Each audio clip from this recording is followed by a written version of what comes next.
Hi, I'm Joseph Gower. I'm a carpenter and general builder, and I'm here currently renovating my own home. So now we're going to cut out an electrical box in the wall. I've marked an X already where the wires are. If you don't know where the wires are, you can use an electrical finder to check, and also use a stud finder to check that you're not going into the stud work. I've switched off the electrical group, so it's all safe to go. Now we take the electrical box, we place it in the middle of the X, and we use a level to make sure it's perfectly square. Now we can take a pencil and trace around the box.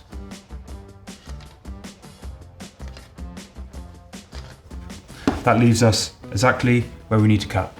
We're using the multi-purpose cutting kit again with a 560 spiral cutting bit. It has non-sharp edges, which is brilliant because if we do touch any of the wires in the wall, it won't damage the wire.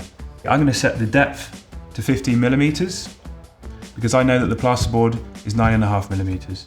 We don't want to go too deep because we want to avoid any of the wires behind there. Now, I've set the RPM to 30,000. That gives it a nice smooth cut.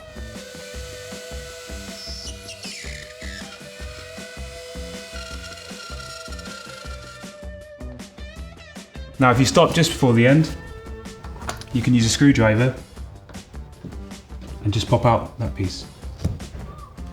And there we have a hole for the electrical box.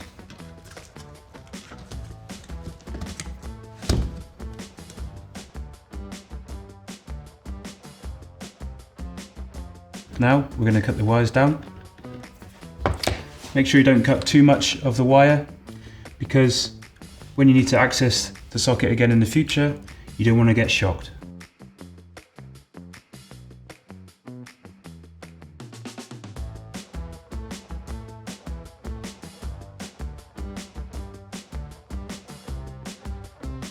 And now I've finished putting on the faceplate and we have a socket ready to be used. I hope you have some tips and tricks for yourself when you're renovating a home or moving into a new place. All the best, good luck.